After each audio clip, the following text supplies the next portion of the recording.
Russia launched one of its largest attacks on Ukraine, using nearly 600 drones and leaving 3 people dead.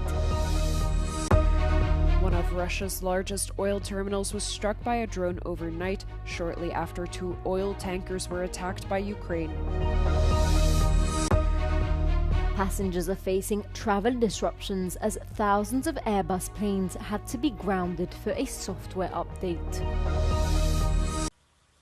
At least 3 people have been killed in what Ukrainian authorities have described as one of Russia's largest attacks since the beginning of the war. Moscow's overnight strike was a combined attack of 596 drones and 36 different types of missiles, according to Ukraine's armed forces. All 3 of the victims were killed in Kyiv and its region, and dozens were left injured. Nearly 500,000 people woke up on Saturday in Kyiv and 100,000 in the Kyiv region with no electricity, although private energy supplier DTEK said electricity has now been restored in more or less 360,000 of its homes. Meanwhile, Ukraine struck a major oil terminal in Russia's Novorossiysk, according to its owner, Caspian Pipeline Consortium, leaving it damaged and forcing it to stop operations. Also on Saturday, Ukrainian peace negotiators are set to meet their US counterparts in the United States this weekend, as Zelensky said in a Facebook post that he is expecting a report this Sunday.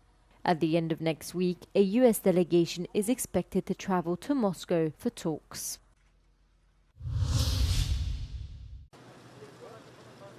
One of Russia's largest oil terminals has suspended operations following an overnight sea drone attack. It comes after naval drones struck 2 oil tankers off the coast of Turkey in the Black Sea on Friday, an attack which Ukraine has claimed. The 2 oil tankers were said to be part of Russia's shadow fleet used to evade sanctions. An official who spoke on condition of anonymity to press agency the Associated Press said the tankers were vessels that were sanctioned by the West.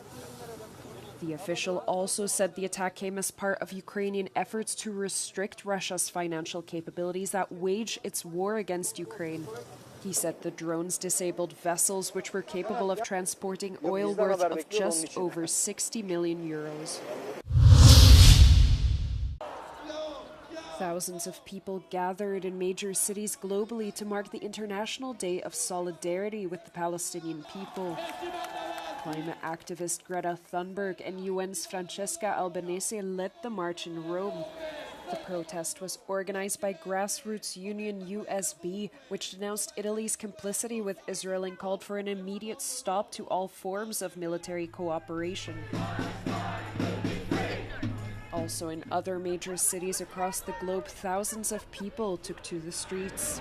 We're out to show our unbreakable solidarity with our Palestinian sisters and brothers, especially those in Gaza and also the West Bank experiencing genocide and ethnic cleansing. And although it's kind of gone off the airwaves, Palestinians are being killed by Israel every day. So we're here to show them that we stand with them always.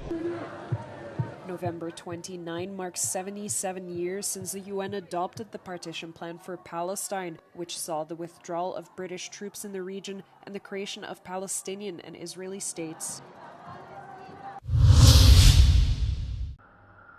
Thousands of passengers worldwide are being affected by flight delays and cancellations following the forced grounding of Airbus's A320 planes. Around 6,000 A320 aircrafts are thought to be affected by a software problem. ANA Airlines was forced to cancel 95 flights scheduled on Saturday, affecting some 13,200 travellers. Passengers in Tokyo and the Philippines have also reported delays and cancellations. An investigation into an incident in October found that solar radiation could interfere with flight controls. Many of the planes were able to fly again within hours after undergoing a software update. However, 900 older aircrafts across other airlines must have their onboard computers replaced before carrying passengers again. The incident in October left at least 15 people injured.